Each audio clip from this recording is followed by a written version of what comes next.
Sign up to the SBR Network and use your free daily bet points to earn real-world prizes. Click on the page and start winning now.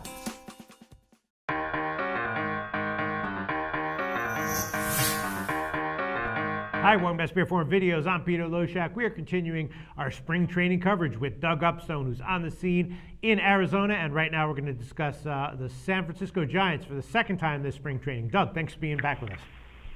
My pleasure, Peter. And today we're in Phoenix, Arizona to see San Francisco and the Milwaukee Brewers.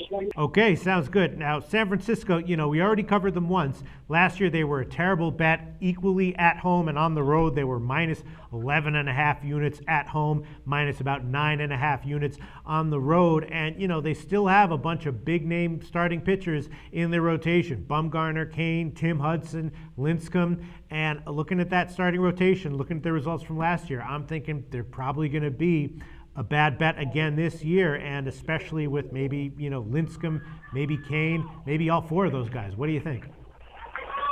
Yeah, there's certainly some on the back end of the rotation. There's definitely some concerns, because Lincecum is, no one's really sure what they're going to get from him. Ryan Vogelsong's just been horrible this whole spring, and Tim Hudson's 38 years old. I mean, right. The two guys that look, I think, quite dependable are going to be Madison Bumgarner and Matt Kane, coming into the season.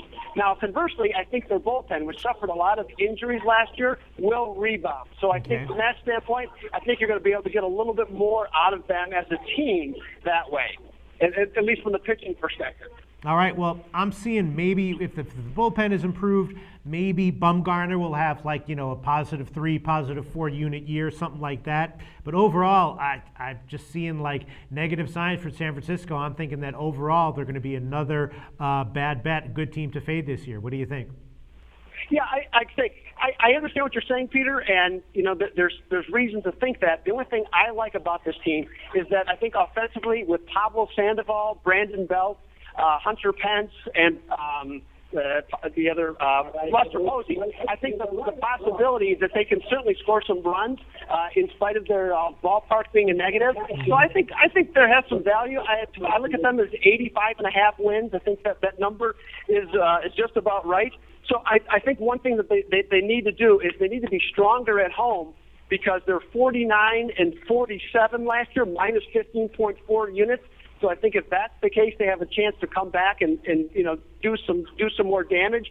And they particularly have to do better against the NL Central, where they were 11 and 23, minus 16.9 units. All right, so the offense is going to be better. So maybe we look to take them on overs when they're on the road. Maybe. The bullpen's supposed to be pretty good, so if they have a decent bullpen and a decent offense, maybe we bet on Bumgarner. Kane, I just feel like he's always overvalued. Lincecum, I feel like he's always overvalued. And Hudson, I guess we'll know pretty soon what level he's pitching at, but I have to assume that he's going to be mediocre at best and probably more likely to be overvalued than not, right? Yeah, Peter, I would agree. I think that your point you just raised, I think there's certainly validity to those. I think overall San Francisco is not going to be a bad play, but certainly not one that that you're going to want to be there every day with. All right. Well, an improved offense is definitely something to look out for, at least as far as totals are concerned. Something to be aware of. All right. Thanks so much, Doug.